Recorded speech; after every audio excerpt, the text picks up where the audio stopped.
Hello, friends. Good morning. I hope you all are fine in this pandemic situation.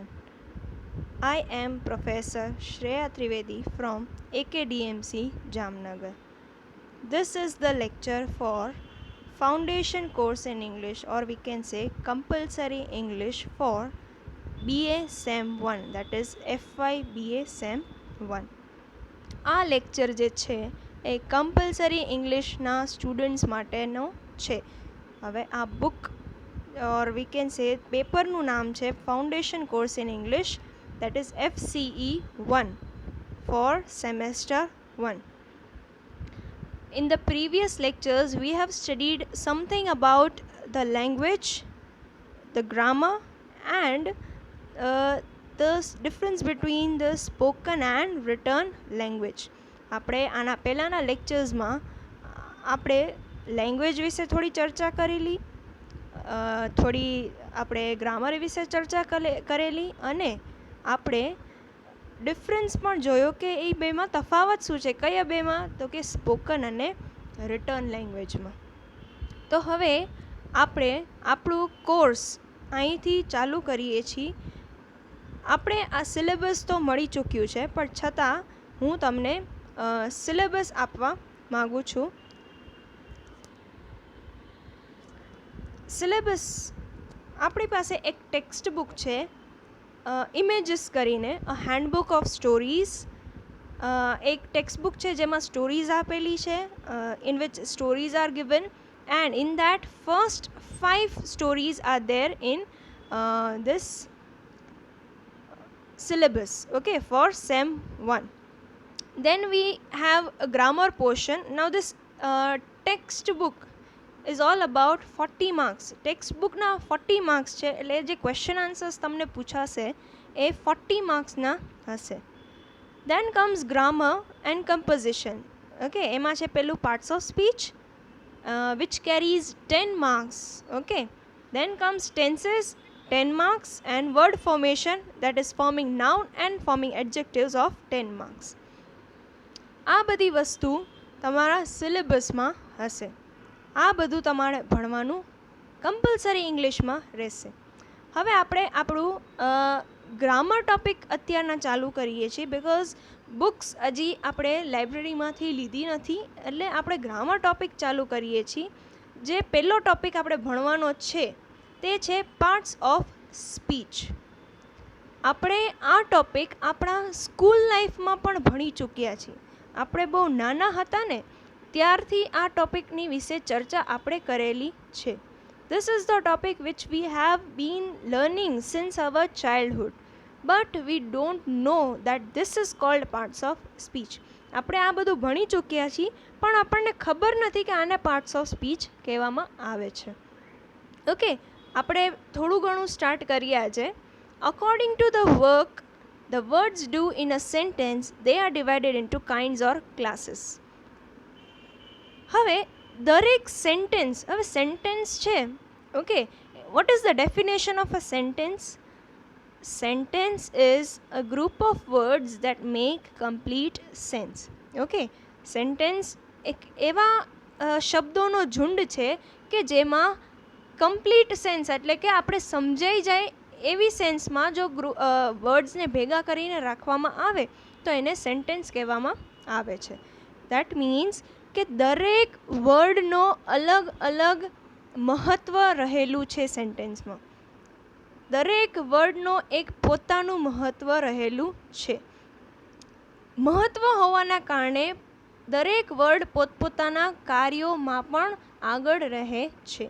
Okay, each and every word in a sentence has its own importance, while it has its own work to do in a sentence. Okay, આ કાર્યોના કારણે એ શબ્દો 8 ભાગમાં વિભાજિત કરવામાં આવે છે. Okay, as it has different work, as the words have different work in a sentence, they are being divided into classes or kinds. એટલે કે આ શબ્દો જે છે એના કાર્યોના કારણે ડિવાઈડ કરવામાં એટલે કે વિભાજિત કરવામાં આવે છે, જેને આપણે કાઇન્ડ્સ પ્રકાર અને ક્લાસીસ કહેવામાં આવે છે. These kinds or classes are called parts of speech. અને આ જે વિભાજિત કરેલા શબ્દો કે જેને પ્રકારો કહીએ છીએ આપણે, એને પાર્ટ્સ ઓફ સ્પીચ કહેવામાં આવે છે. ઓકે, પહેલાં તો ડેફિનેશન જ આપણે સમજવાની છે કે કોઈ પણ સેન્ટેન્સ જે છે એ શબ્દોથી બને છે. Okay, each sentence is consisted of group of words. Now these words have its own importance and has its own work in a sentence. આ શબ્દોનું વાક્યમાં પોતાનું જ અલગ મહત્વ રહેલું છે અને સાથે સાથે પોતાનું અલગ કાર્ય પણ રહેલું છે. આ કાર્યોના કારણે શબ્દોને વિભાજિત કરવામાં આવે છે, જેને કાઇન્ડ્સ ઓર ક્લાસીસ કહેવામાં આવે છે. Due to the work being there, okay, due to the work of the words in a sentence, they are being divided into types, that is called kinds or classes. Okay, now these kinds or classes are called parts of speech. આ જે વિભાજિત કરેલા શબ્દોને જે kinds or classes કહેવામાં આવે છે એને આપણે પાર્ટ્સ ઓફ સ્પીચ કહીએ છીએ જનરલ સેન્સમાં. આઈ હોપ તમને હવે પાર્ટ્સ ઓફ સ્પીચનો મતલબ ક્લિયર થઈ ગયો હશે. હવે તમે કહેશો આ પાર્ટ્સ ઓફ સ્પીચ શું છે? મેં તમને આની પહેલાં બી કીધું કે તમે આ વસ્તુ સ્કૂલમાં પણ ભણી ચૂક્યા છો, બસ તમને એ ખબર નથી કે આને પાર્ટ્સ ઓફ સ્પીચ કહેવાય. All these things you have been learned in the school itself, but you are not knowing that this is called parts of speech. Okay, so now this is very important basic topic to learn a language. બરાબર, specially English language. જ્યારે પણ તમારે English language અને એમાં પણ grammar શીખવું હોય તો એમાં પાર્ટ્સ ઓફ સ્પીચ પહેલું શીખવું બહુ જ જરૂરી છે. એટલે આ તમને પહેલો ટોપિક હું લઉં છું. આ જો તમને આવડશે તો આગળ જતાં બાકી બધું તમને આવડશે. જો તમને આ નહીં આવડે તો you can't get anything further in your further studies. Okay, now there are in all 8 parts of speech. આપણે પાર્ટ્સ ઓફ સ્પીચ કેટલા છે? 8 પાર્ટ્સ ઓફ સ્પીચ છે. બરાબર, એટલે કે આપણે શબ્દો જે છે એ 8 પ્રકારમાં ડિવાઈડ કરેલા છે અકોર્ડિંગ ટુ ધેર વર્ક. કાર્યોના હિસાબે આપણે જો શબ્દોને વિભાજિત કર્યા છે તે 8 પ્રકારમાં વિભાજિત કરેલા છે. ફર્સ્ટ ઇઝ નાઉન, એટલે કે નામ. Second is adjective, that is વિશેષણ. દેન કમ્સ પ્રોનાઉન, સર્વનામ. Verb, that is kriya. Adverb, that is ક્રિયાપદ. prepositions, conjunctions and interjections.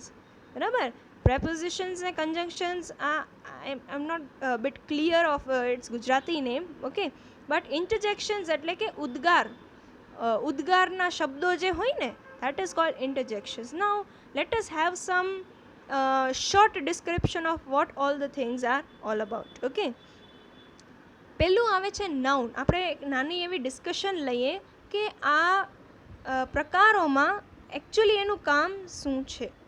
બરાબર, ફર્સ્ટ ઇઝ નાઉન. નાઉન એટલે કે નામ. કોઈ પણ વ્યક્તિ, વસ્તુ કે જગ્યાનો નામ દર્શાવે છે એને નામ કહેવામાં આવે છે. Or a noun is the name of a person, place, animal or a thing, that is called a noun. બરાબર, આગળ જતાં આપણે આ બધા વિસ્તારથી સમજવાના છે, એટલે હું આ શોર્ટમાં તમને સમજાવું છું અત્યારે. In the later study we will have to study it in detail, so I am just describing it very shortly. Then comes adjective, એટલે કે વિશેષણ. વિશેષણ એટલે શું કે નામને કે સર્વનામને જે વિશેષતા દેખાડવામાં આવે છે એવા શબ્દો છે તો એને વિશેષણ કહેવામાં આવે છે. જે શબ્દ નામ કે સર્વનામની વિશેષતા દર્શાવે છે એને આપણે વિશેષણ કહીએ છીએ. Adjective is the word that shows, or we can say that says something about noun or pronoun. That is called adjective. Okay, suppose હું એમ કહું she is very beautiful, બરાબર? તો આમાં બ્યુટીફુલ જે છે એ વિશેષતા છે કોની? શીની. ઓકે, એટલે કે એ છોકરીની વિશેષતા દેખાડી છે કે એ બહુ સુંદર છે. Now that is called adjective. Then comes pronoun. What is pronoun? સર્વનામ. નામની જગ્યાએ વપરાતા શબ્દો એને કહેવાય છે pronoun. The words used instead of a noun, that is called pronoun. એટલે કે નામની જગ્યાએ વપરાતા જે એવા શબ્દો છે જેવા કે he, she, it વગેરે વગેરે વગેરે, તો એને આપણે pronoun કહીએ છીએ ઓર સર્વનામ કહીએ છીએ. Okay, the words used instead of a noun in a sentence to make a complete sense, that is called pronoun. બરાબર? સપોઝ એક્ઝામ્પલ લઈએ કે સચિન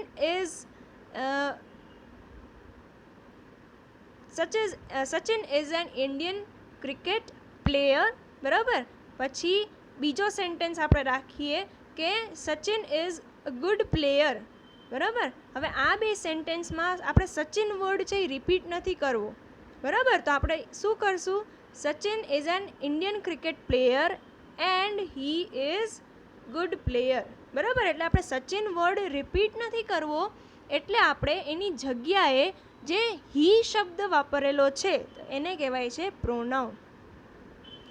દેન કમ્સ વર્બ, એટલે કે ક્રિયા. કોઈ પણ તમે પાર્ટ્સ ઓફ સ્પીચ લઈ લ્યો, ક્રિયા જે છે એ સૌથી મહત્ત્વનો ભાગ ભજવે છે સેન્ટેન્સમાં.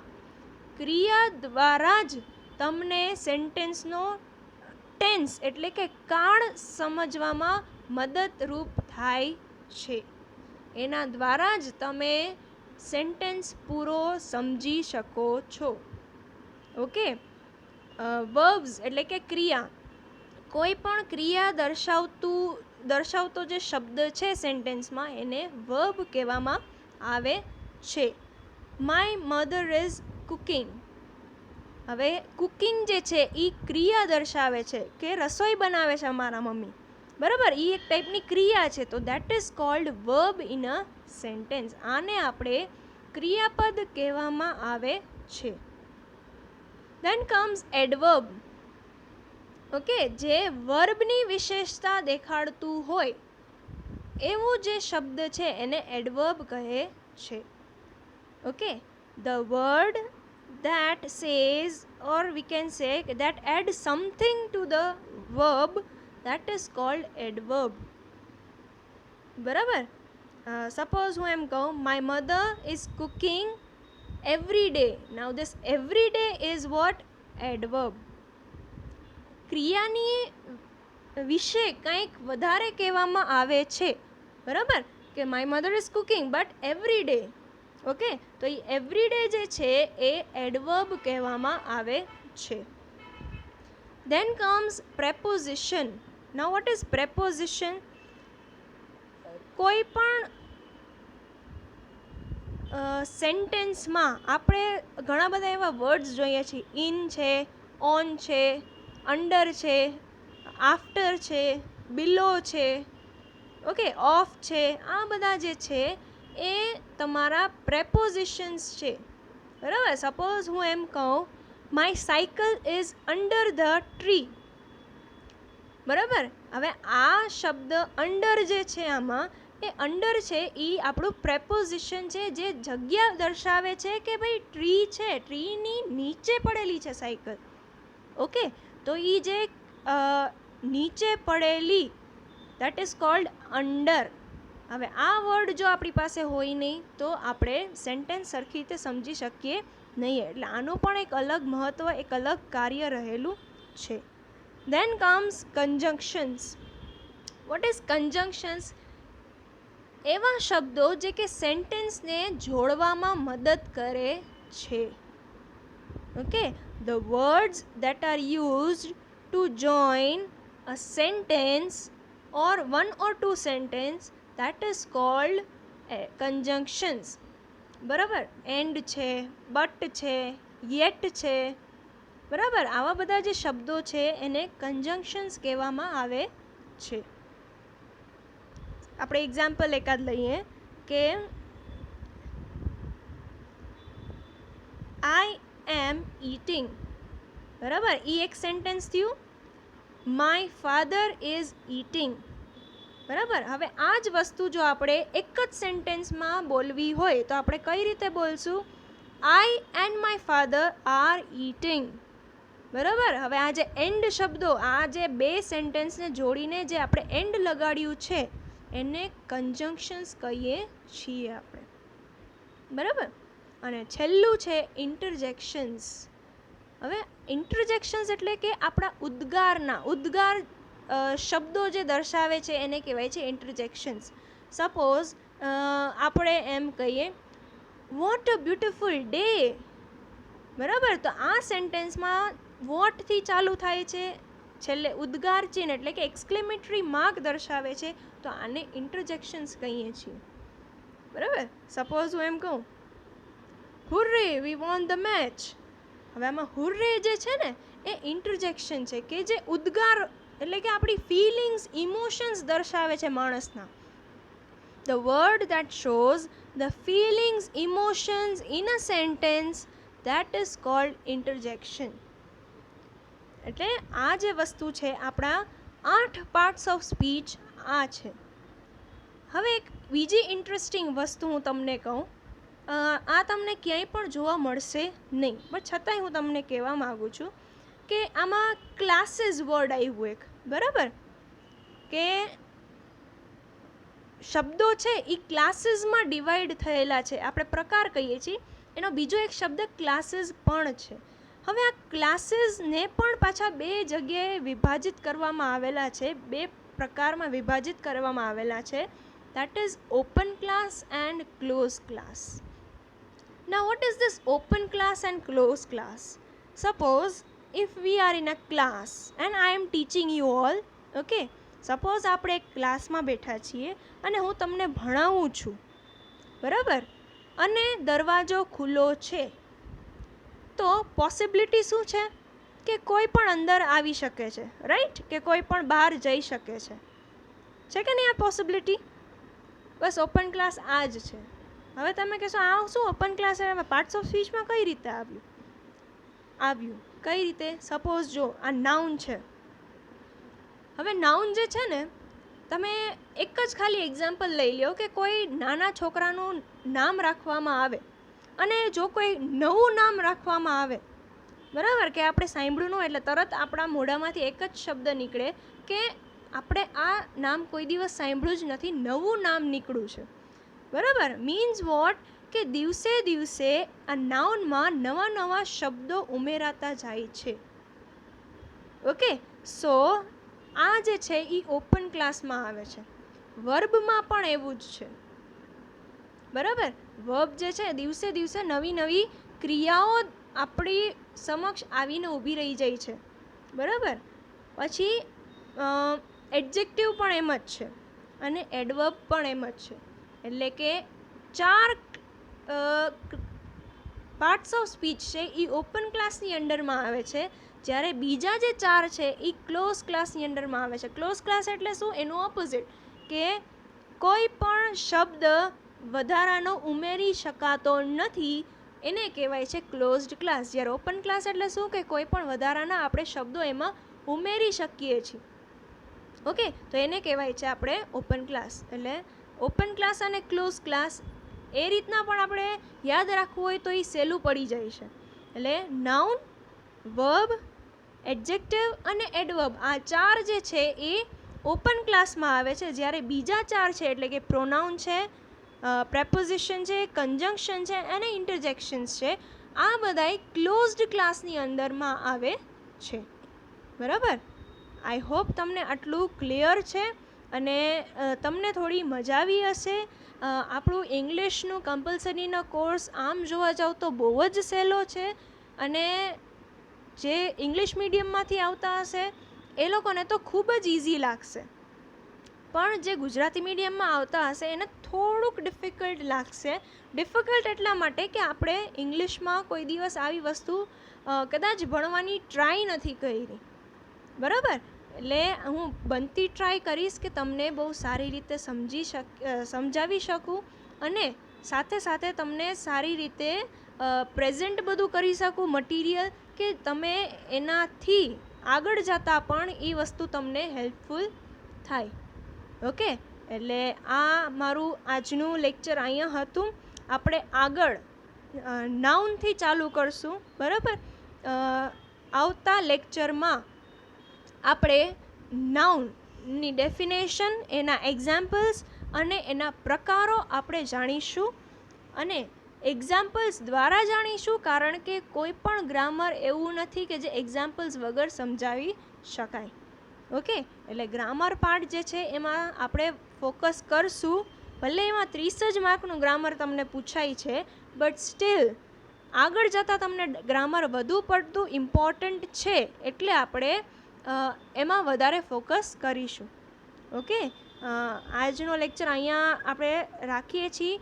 તમારું નામ કમેન્ટમાં લખતા ભૂલતા નહીં. Don't forget two write your name in the comment section, અને we will meet in the next lecture for sure.